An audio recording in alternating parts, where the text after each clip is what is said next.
next speaker that we have, I am honored to introduce one of the three gentlemen who, if it wasn't for him, we would not be here today.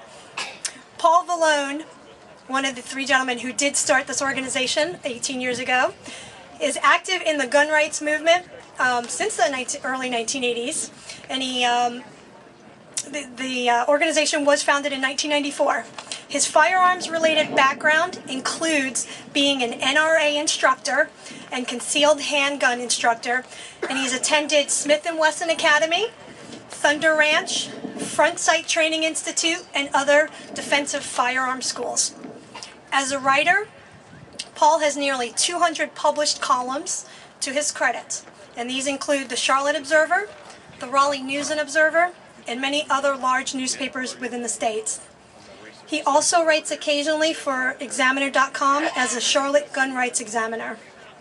As director of Grassroots North Carolina, Valone helped craft our original concealed handgun bill, as well as the concealed handgun reciprocity, our handgun purchase permit bypass law, and, as of last year, the Castle Doctrine. Yes! Exactly. And other pro-gun legislation. Please give a very warm welcome to the man who's made this all happen, Paul Valone.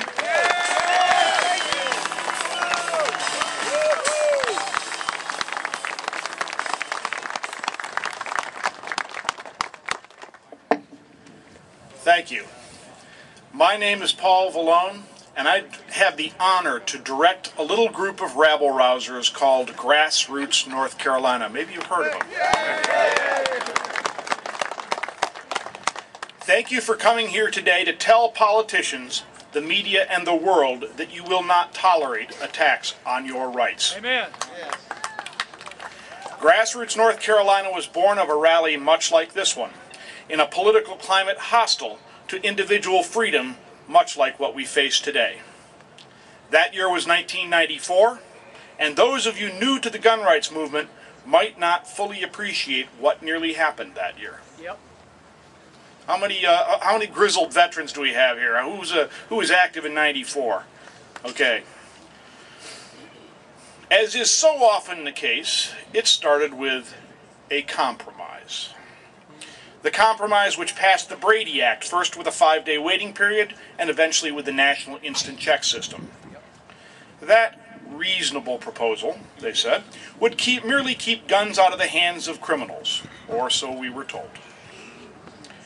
Next, against a backdrop of radical proposals like that from Senator Daniel Patrick Moynihan, anybody remember this one? Oh, yeah. Oh, yeah. The 10,000% tax on ammunition? Absolutely. Yeah. Against that backdrop, gun ban advocates wasted no time introducing the ban in semi-automatic firearms and standard capacity magazines. And that, of course, is the ban which we forced to expire in 2004. Woo! Yeah. Yep. Thank God. That's right.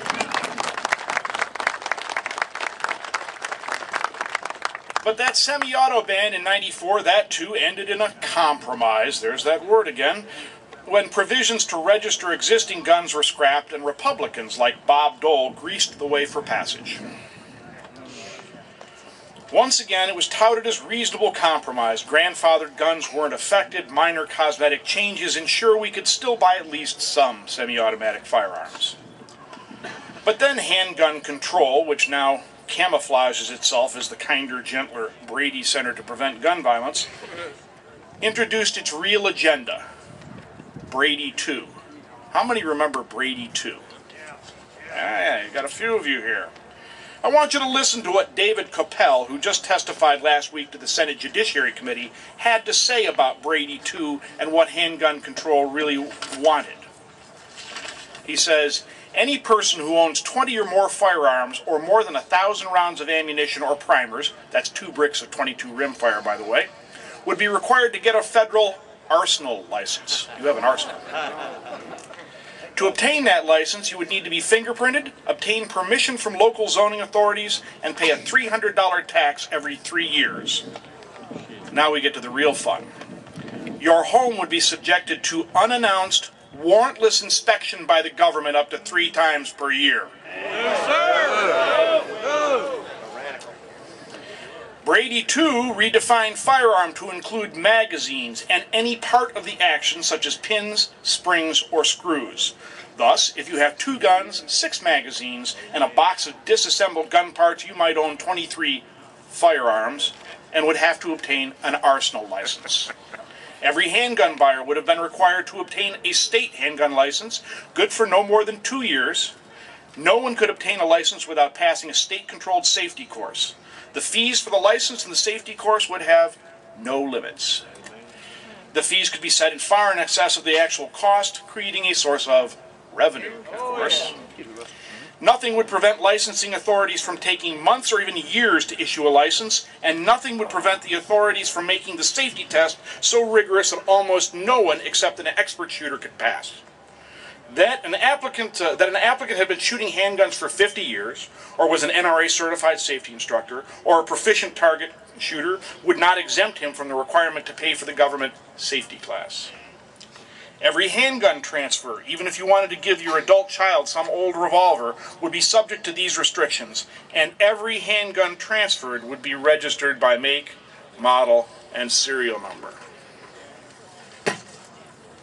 Were it not for your efforts in the 1994 elections, when you helped Republicans capture both chambers of Congress, you would likely be living under Brady II right now. Well, whether you'd be living in compliance with the law, that's a different matter. We won't talk about that here. But based on the email I get, it seems that many people don't remember the lessons of 1994. Do you know, I get emails from gun owners saying, why does anybody need an assault rifle? I'm serious. I really do get these emails. Because I can. There we go. So I want you to take these lessons back to your sons and daughters, the lessons of 94. I want you to take them back to your hunting buddies, to the moderates at your office, to the reasonable people who might be prone to compromise on the gun control proposals being floated right now in Congress. I want you to tell them what compromise will bring. I want you to tell them that compromise in the gun debate denotes a process in which we lose just slightly less than we would have lost under our opposition's original proposal. That's right. But we still lose. That's right. Yep. We don't just lose one debate, we embolden those who would control us if they can. That's right. And we don't just lose some nasty-looking so-called assault weapons, we lose freedom. Amen. Even now, the whispers of compromise are floating in the halls of Congress, even in the halls of this legislative body. Harry Reid just the other day says new legislation is being readied. It's reasonable legislation that won't ban those ugly guns. Republicans like Charles Grassley, Tom Coburn, and even our own Howard Coble are making equivocating noises on this legislation. Yep. Senator Kay Hagan assures you by letter that she won't. You don't like Kay Hagan? Come on, she had a 62% voting record when she was here. She says she won't unnecessarily infringe on your Second Amendment rights. Well, I don't know about you, but I don't recall seeing the word unnecessarily in the Second Amendment. Do you? No. So this new reasonable legislation will just limit magazine capacities. It will just require background checks for all firearm transfers. It will just keep guns out of the hands of the mentally ill, or so they tell us. But make no mistake, these reasonable universal background checks are designed to create the beginnings of a national gun registration system. That's right. Exactly right. And make no mistake, registration is the necessary prelude to confiscation. That's right. Oh, yes. So tell the people who support this reasonable measure that the Clinton administration already tried to turn the National Instant Check System into a de facto gun registration system by failing to expunge the transaction records, which was a violation of the law. That's right. It was. They lied to us last time. Do you trust them this time? No. No. That's not loud enough. Don't tell me. Tell them. Do you trust them this time? No.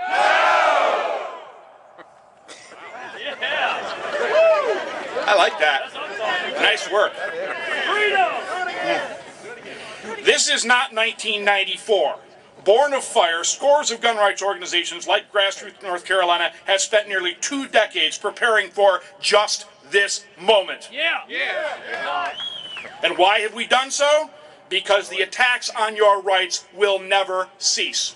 Yeah. Right. Most recently, we forged the National Coalition to Stop the Gun Ban, a coalition of 36 state and national organizations, all dedicated not to compromise, but to killing these proposals.